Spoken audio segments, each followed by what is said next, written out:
You're lying in bed, the window is open, and someone is already standing outside with a gun. That was Texarkana in 1946. Not a war zone, not a battlefield, a quiet American town where people believed nights were safe, doors were enough, and love was harmless. That belief died first. Because the killer didn't break in. He waited, and when the moon came out, he hunted couples. They called him many things later. The newspapers needed a name. The police needed a shadow to chase. History would remember him as the Phantom, but back then, he was just fear with footsteps.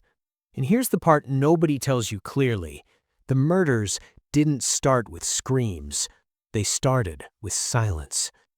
Texarkana sat on the border of Texas and Arkansas, split by a state line but united by routine. Same diners, same movie theaters, same lovers parking on dark roads after sunset. It was post-war America. Soldiers had come home. People wanted normal. They wanted romance, privacy, a future. What they got instead was a warning written in blood. The first attack didn't even feel like the beginning. On the night of February 22, 1946, a young couple drove out to a quiet Lover's Lane area known locally as a safe place. No crime history, no reputation, just darkness and distance. They never saw him approach. A man stepped out of the shadows wearing a white mask with holes cut for eyes. No words at first, just a presence so sudden and unnatural that the brain refused to process it. The couple thought it was a prank, a joke, someone trying to scare them. Then he spoke. He told them he didn't want to hurt them. He said he wanted their money. His voice was calm, almost bored. That calmness is what froze them. People expect rage from violence. They don't expect politeness. He ordered them out of the car. Moments later, the gun came out. What followed was messy, confusing, and deeply unsettling. The male victim was beaten so badly that his skull fractured. The female victim was assaulted but survived. Both lived, and that survival would become a curse for the entire town. Because now the killer knew something important. He could do this, and he could walk away. The police treated it as a robbery gone wrong. That was their first mistake. There was no robbery pattern, no urgency, no desperation. This was control. This was a rehearsal, and rehearsals always mean a performance is coming. Texarkana went back to sleep. People whispered for a week, then shrugged. Couples still parked. Doors stayed unlocked. The town chose denial. 3 weeks later, the Phantom returned. March 24, 1946. Spring had arrived, so had confidence. A different couple, a different road, same moon, same mistake. This time, there were no survivors. The couple was found inside their car, shot at close range. No robbery, no struggle, just execution. The bullets were precise. The scene was quiet. Too quiet. That silence spread faster than any newspaper headline. Now it was clear this wasn't random. This wasn't a one-time thing. Someone was targeting couples. Someone was watching. Someone was patient. And worst of all, someone was learning. Fear doesn't announce itself loudly. It creeps. Movie theaters emptied early. Churches added extra prayers. Fathers started waiting up at night. Guns sold out. Locks that had never been used were suddenly trusted with lives. But the killer didn't care about precautions. He adapted. On April 13, 1946, he broke his own pattern.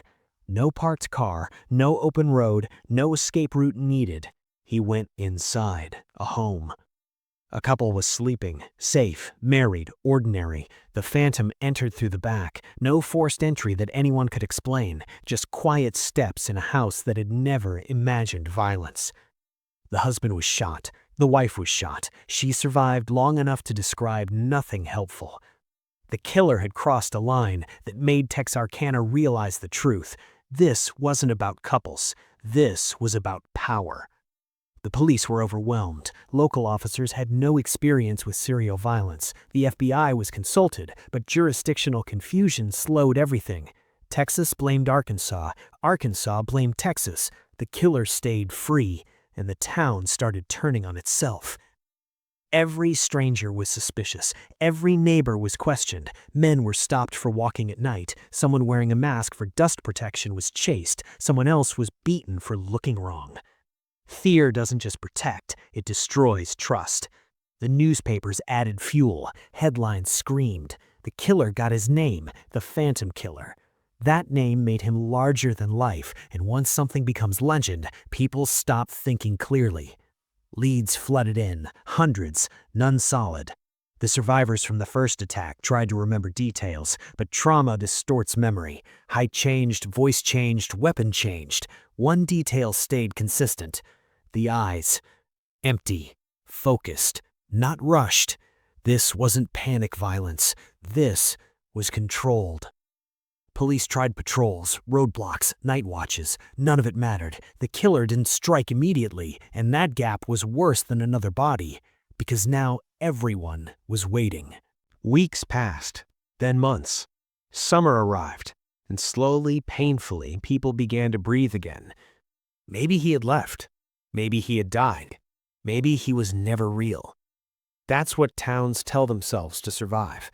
But the Phantom had already done enough. He had proven something terrifying. You don't need many murders to paralyze a city. You just need unpredictability. To this day, no one was ever convicted. Suspects came and went, names surfaced and faded, confessions appeared and collapsed, evidence was mishandled, timelines blurred, witnesses aged, truth dissolved. And that's the open wound at the center of this story. Because the real question isn't who the Phantom was, it's this: how does someone kill, vanish, and take certainty with them?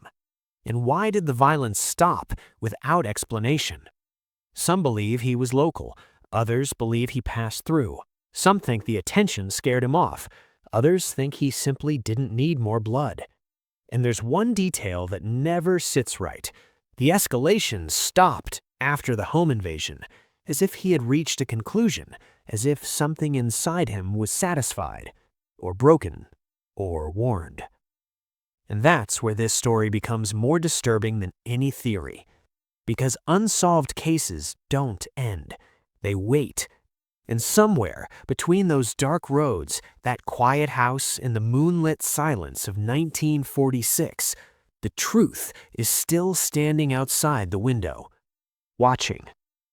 Waiting. The problem with fear is that it doesn't disappear when the killer does. It lingers. It rewrites memory. By the summer of 1946, Texarkana was technically alive again, but something fundamental had shifted. People still smiled, shops still opened, kids still played, but every normal action now carried a calculation. How late is too late? How dark is too dark? Who is that walking behind me? The Phantom Killer had not struck again after April, and that silence created a new obsession. Why? Police departments from both Texas and Arkansas were drowning in tips. Over 1,000 leads came in. Farmers, factory workers, war veterans, drifters, husbands, ex-boyfriends, men who owned guns, men who wore masks for work, men who were simply strange. When fear takes over, different becomes dangerous. One name rose above the rest, a man locals whispered about before the murders and shouted about after, a man with a temper, a criminal history, and a face people wanted to blame. He was questioned repeatedly, watched, followed, almost arrested more than once. But suspicion isn't evidence, and evidence was the one thing the investigation never truly had. Ballistics were inconclusive, the murder weapon was never recovered, fingerprints were contaminated, crime scenes were crowded by curious neighbors before police even arrived. This was the 1940s.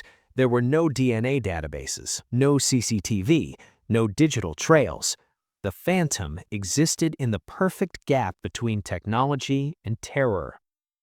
One of the most disturbing elements of the case was how methodical the killer appeared without leaving a method behind.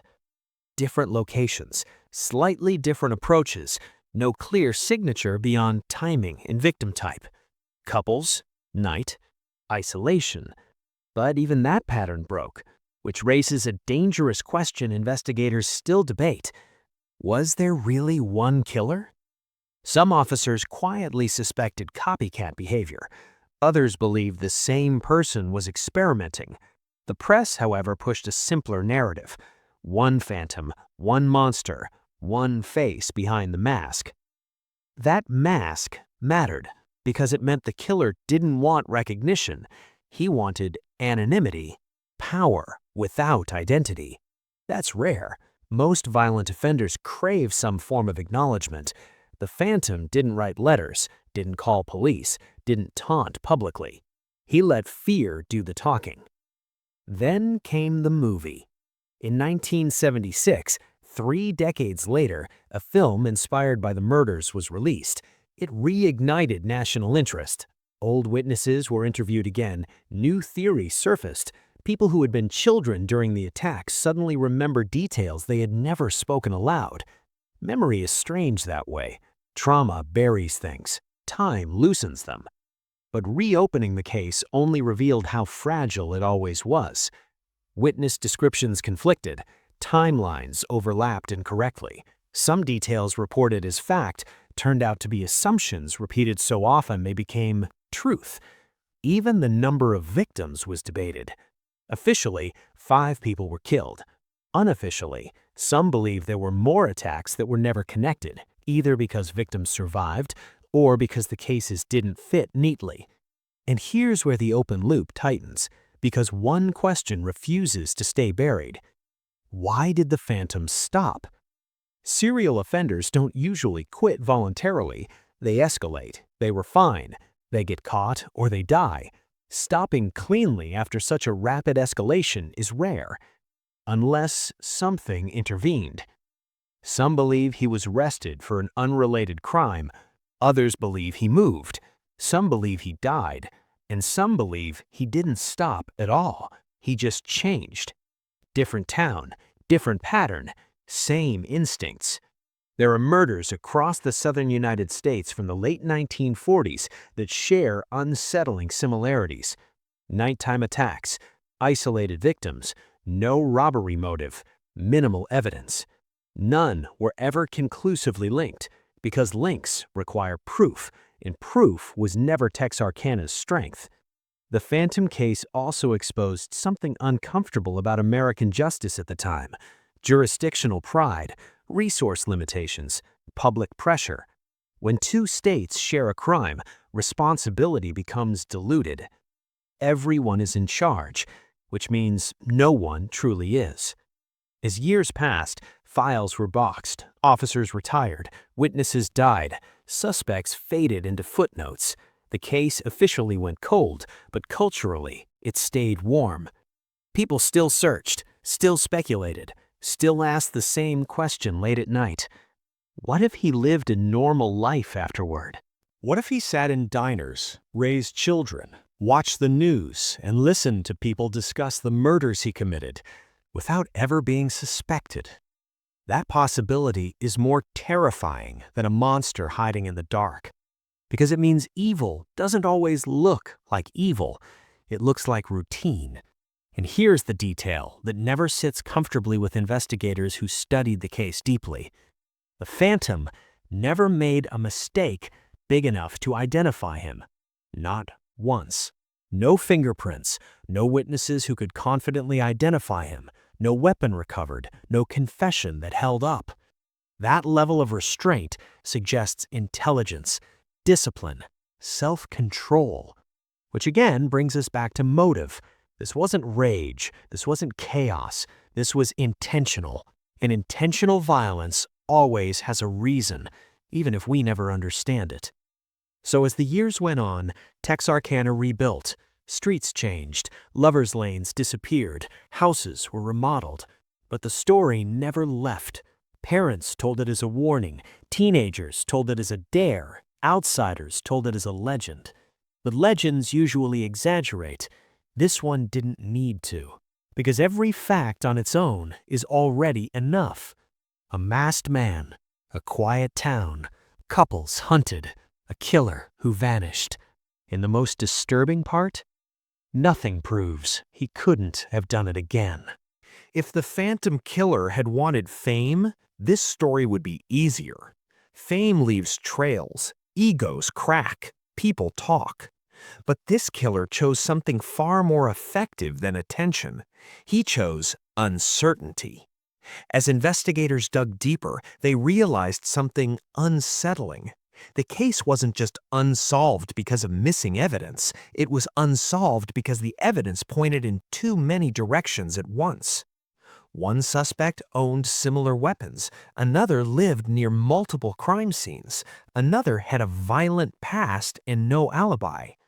Each one looked convincing until they didn't. And that's where Texarkana began to fracture under its own fear. Neighbors accused neighbors. Families stopped trusting families. Men were followed home. Some were questioned so aggressively that their lives never recovered, even after being cleared. The Phantom didn't just kill 5 people, he poisoned an entire community. Police logs from the time revealed panic more than precision. Officers were working endless hours with outdated tools. Radios crackled with rumors. Patrols doubled. Guns were drawn more quickly than ever before. And yet, the killer remained invisible. One officer later admitted something chilling. They weren't hunting a man anymore. They were hunting an idea.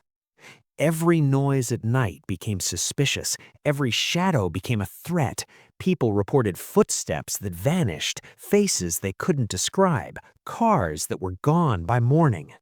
Fear became its own unreliable witness.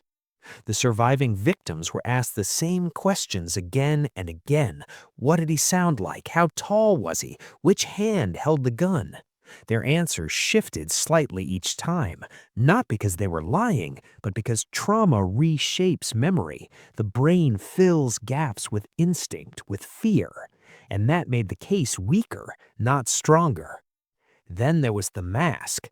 The white cloth hood with eye holes was never recovered, but its symbolism mattered more than its material. Masks dehumanize. They turn violence into theater. They remove guilt by removing identity. Whoever the Phantom was, he didn't want to be seen as a person. He wanted to be a force. Some profilers later suggested the killer may have been local, familiar with the roads, the shortcuts, the blind spots, someone who knew exactly where patrols were thin and response times were slow. Others argued the opposite, a drifter, someone passing through, someone who left as easily as he arrived. Both theories fit. That's the problem. Even the timeline resists clarity. The spacing between attacks shows planning, not impulse. Yet the escalation from public areas to a private home suggests either growing confidence or growing desperation. And that home invasion remains the most disturbing part of the entire case, because it shattered the illusion of control. Couples could stop parking, people could avoid dark roads, but what do you do when the danger walks into your bedroom? That attack changed behavior permanently. For the first time, residents slept with guns beside their beds. Some didn't sleep at all. Porch lights stayed on until sunrise. Dogs were kept inside. Curtains were closed. Texarkana had turned into a town under siege without an enemy in sight. And then, nothing. No warning, no farewell, no final message.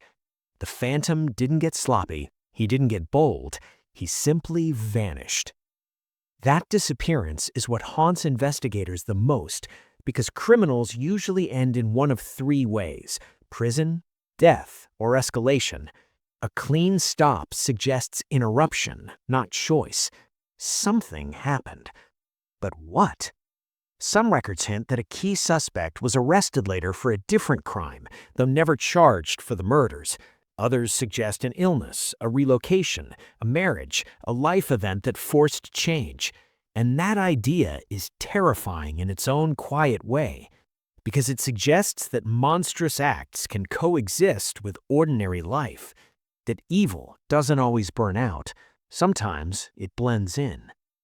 As decades passed, the Phantom Killer became part of American folklore, a cautionary tale, a campfire story, a horror film inspiration. But unlike fiction, this story never received closure. No courtroom confession, no deathbed admission, no final truth, just a locked file and a question mark. And maybe that's why this case still draws people in. Not because of how brutal it was, though it was, but because it proves something deeply uncomfortable. You don't need answers to move on, but you do need them to feel safe. Texarkana moved on without them, and somewhere in that gap between what happened and what was never proven, the Phantom still exists, not as a man, but as a reminder. By the time the case officially went cold, something irreversible had already happened. The Phantom Killer no longer needed to exist as a person. He had become a presence. Every unsolved crime in the region was quietly compared to Texarkana. Every masked rumor, every late-night gunshot, every unexplained death carried the same unspoken question: is he back? And that's how a killer wins without ever returning. Years later, investigators reviewing the files noticed something deeply unsettling. The Phantom didn't just avoid capture, he avoided patterns that would force capture. No taunting letters, no souvenirs recovered, no public claims. He denied law enforcement the one thing they rely on most: behavioral predictability. This wasn't chaos, it was restraint. Some profilers suggested the killer may have been older than assumed, possibly with military or hunting experience, someone comfortable with weapons, someone who understood darkness, silence, and patience. Post-war America was full of men like that, which made narrowing suspects nearly impossible. Another theory gained traction quietly among investigators, but was never publicly embraced: the idea that the Phantom may not have killed again because he didn't need to. The crimes achieved their psychological goal. Texarkana changed its behavior permanently. Public intimacy vanished. Night culture died. Trust collapsed. The town reorganized itself around fear. From a purely control-driven perspective, the mission was complete. That idea is uncomfortable because it reframes the murders not as impulsive violence, but as intentional domination. And domination doesn't require repetition. Over time, the case became a mirror. Every generation projected its own fears onto it. In the 1950s, it was about strangers. In the 1970s, it was about serial killers. In modern retellings, it's about the unknown neighbor. The Phantom adapts because fear adapts. And here is the detail most people miss. Despite the panic, despite the patrols, despite the armed civilians, the Phantom was never seen fleeing. No one remembers a man running. No one remembers panic in his movements. He always seemed prepared, which suggests something chilling. He may have known exactly how long he had, exactly where to go, exactly when it was over. That kind of certainty doesn't come from impulse. It comes from planning, and planning implies an ending. Some believe the home invasion was that ending, a final test, a boundary crossed that even the killer didn't intend to cross. After that, stopping may not have been fear, it may have been self-preservation. Because escalation attracts consequences, and whoever the Phantom was, he understood consequences. That awareness separates him from reckless criminals. It places him in a category that law enforcement finds hardest to catch: offenders who know when to disappear. And disappear he did. No evidence ever surfaced tying anyone conclusively to the crimes. Files remain open, names remain redacted, the case remains active in theory and silent in practice. Which leaves us with the most unsettling truth of all. The Phantom Killer wasn't defeated. He simply exited the story. And that's why this case still matters, not because of how it began, not even because of how it ended, but because of how easily someone can commit horror and then return to anonymity. Because if it happened once, quietly, under the moonlight of 1946, there's nothing stopping it from happening again. There is no final chase in this story. No arrest, no courtroom, no moment where the truth stands up and announces itself. The Texarkana Moonlight Murders end the same way they lived, quietly. Files were closed, not because answers were found, but because time ran out. Detectives retired, witnesses died, suspects faded into history as ordinary men with ordinary lives. The roads where couples once parked were rebuilt. The house where a family was attacked changed owners. Paint covered bullet scars. Grass grew where blood once soaked in. But erasing a place does not erase a moment, because what happened in Texarkana wasn't just a series of killings. It was a lesson about how thin the line is between safety and chaos, about how easily routine becomes vulnerability, about how evil doesn't need to announce itself to succeed. The Phantom Killer never demanded attention. He didn't need it. His silence did more damage than any confession ever could. And that silence is why this case still feels unfinished. Not because we don't know who did it, but because we don't know why it stopped. That question lingers longer than any name. Was it fear of capture? A change in life circumstances, an illness, a death that went unnoticed? Or was it simply a man who decided he was done? That possibility is the hardest to accept because it means justice isn't guaranteed, closure isn't promised, and safety is often just timing. Texarkana survived, but it never truly forgot, and neither did the country, because this case sits in the background of every true crime story that followed, a reminder that some predators don't escalate, don't brag, and don't get caught. They just disappear. And maybe that's why the Phantom Killer still holds power today.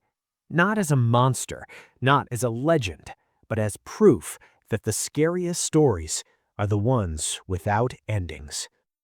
If you want more uncovered cases, forgotten crimes, and truths history never resolved, stay here. Subscribe, because we don't tell stories to scare you. We tell them so you never forget how easily silence can become dangerous.